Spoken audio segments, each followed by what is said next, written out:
दमोह में धार्मिक ध्वज हटवाने के विरोध में भाजपा और हिंदूवादी संगठनों के कार्यकर्ताओं ने नगर पालिका सीएमओ के चेहरे पर कालिख पोत दी। इसके बाद चक्का जाम कर दिया। सीएसपी अभिषेक तिवारी मौके पर है। वे सड़क पर बैठे लोगों को समझा रहे। हिंदूवादी संगठन के कार्यकर्ताओं ने सीएमओ को निलंबित करने की मांग की है। वे कलेक्ट्रेट में इसके लिए ज्ञापन देंगे। उनका कहना है कि हिंदू धर्म के विरोधियों के साथ ऐसा ही व्यवहार किया जाएगा। मुख्य नगर पालिका अधिकारी महोदय का फोन आया, उनके द्वारा कहा गया कि संगठन से बात कर लो, जिन लोगों के झंडे लगे हैं यहाँ जाइए और बात करने की निकालने की बात कर लीजिए कि ये शांतिपूर्ण निकल जाए।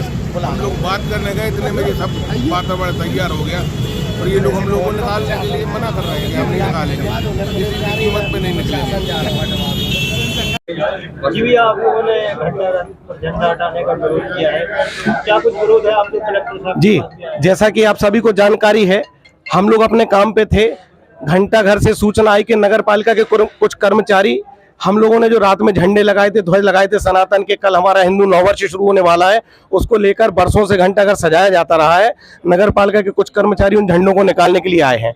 हम लोग जब घंटा घर पहुंचे तो उन कर्मचारियों से पूछा कि क्यों निकाले, तो उन्होंने कहा मुख्य नगर पालिका अधिकारी के निर्देश पर हम लोग हटाने आए हैं। हम लोगों ने उस चीज़ का विरोध किया, एसडीएम साहब को जानकारी दी, कलेक्टर साहब को जानकारी दी। कलेक्टर साहब ने हम लोगों को यहाँ बुलाया था।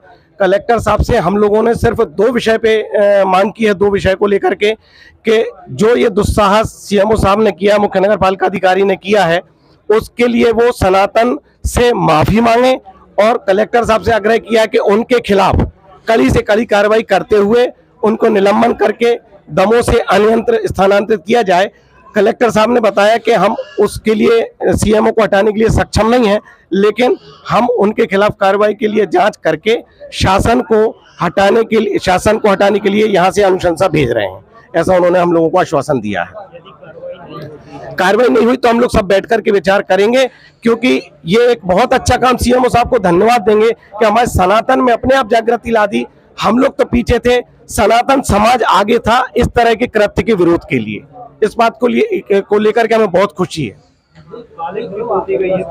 जी हाँ, कुछ लोगों ने ऐसी जानकारी लगी है कि मुख्य नगर पालिका अधिकारी के जो है झंडा लगाने से रोका गया और उसके कारण थोड़ी विवाद की स्थिति उत्पन्न हुई और फिर ये बताया गया कर्मचारियों के द्वारा कि उन्होंने सीएमओ नगर पालिका के निर्देश पर ऐसा किया है। इसको लेकर के जो विषय था विवाद का, वो विषय ये था जिस विषय को लेकर के आज सब लोग यहाँ आए। सर, सीएमओ के चेहरे पर कालिख पोती गई है, उसको लेकर कोई कार्रवाई हो रही है क्या? निश्चित रूप से बहुत दुर्भाग्यपूर्ण घटना है वो, और आज सभी के साथ अभी इस बारे में बैठक हुई है और मैंने और एसपी साहब ने सभी बातों को सुनने के बाद हमने कहा है कि इसमें हम निष्पक्ष जांच तत्काल कराएंगे और संबंधितों को जो है उन सभी को शोकॉज नोटिस आज ही जारी किए जा रहे हैं और संगठनों से भी ये कहा गया है कि उनको भी अपना पक्ष रखने के लिए समय दे रहे हैं हम। उनको जो लिखित रूप से अपना पक्ष प्रस्तुत करना है वो कर सकते हैं और हमारा पूरा प्रयास रहेगा कि 10 अप्रैल से पूर्व हम ये जांच कंप्लीट करके सक्षम प्राधिकारी को इसकी रिपोर्ट भेज दें। सर, स्वच्छ दमोह को लेकर आपके भी आदेश है कि हर जगह को स्वच्छ रखा जाए और पोस्टर बैनर चौराहों पर ना लगाए जाएं? जी, मैंने आज ये बात यहाँ पर भी कही है कि त्योहारों के बाद इस विषय में शहर को और ज़िले को सोचना होगा कि क्या घंटाघर में हम सभी धर्मों, जातियों, अलग अलग संप्रदायों, अलग अलग त्योहारों के ध्वजों को हमको लगाना है या नहीं लगाना है। इस विषय पर एक हम लोग क्या करेंगे, इस विषय पर मई जून में जब त्यौहार अपेक्षाकृत रूप से बहुत कम होते हैं, उस समय हम सभी संगठनों की, शांति समिति की, सामाजिक संगठनों की, गणमान्य नागरिकों की, जनप्रतिनिधियों की, सबकी बैठक लेंगे और बैठक लेने के बाद इस विषय पर एक समुचित निर्णय लिया जाएगा ताकि इसका स्थायी समाधान किया जा सके। सर, किसी के घर जाकर किसी अधिकारी के चेहरे पे कालिख पोतना अपराध की श्रेणी में आता है कि नहीं, और क्या इसमें बहुत दुर्भाग्यपूर्ण घटना है जो आज कल रात से डेवलप हुई है और इसमें नो डाउट कि कुछ मिसकम्युनिकेशन हुआ है जिसकी वजह से ये स्थिति निर्मित हुई कि सभी लोग आज कलेक्ट्रेट में यहाँ मौजूद हैं और अधिकारियों के साथ बैठक हुई है। इस संबंध में जैसा कलेक्टर साहब ने बताया है कि हम अभी आज ही शोकॉज इशू कर रहे हैं, एक जांच कमेटी भी बनाएंगे जिसमें चीज़ की जांच की जाए कि ये घटना क्यों, मिसकम्युनिकेशन हुआ तो क्यों हुआ और आगे आने वाले इस चीज़ में और क्या ऐसी चीज़ें हैं जिनको हम आउटिंग करना है ताकि ये स्थिति दोबारा ना बने।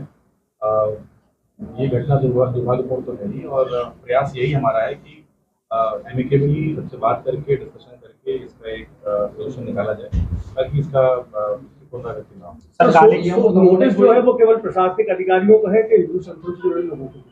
मैं समझ नहीं पा रहा। नोटिस जो आप जारी कर रहे हैं सुपार नोटिस, वो किन किन को जारी हो रहा है? नहीं, अभी तो हमारे केवल अधिकारियों से ही हमारे क्योंकि उनके पास ये जो आदेश था, जो घटना हुई है वो किस प्रकार से हुई है, उस जांच में नो डाउट की जो संगठन है उनको भी कथन के लिए बुलाया जाएगा, उनके भी स्टेटमेंट दिए जाएंगे ताकि उनका पक्ष भी सुना जाए।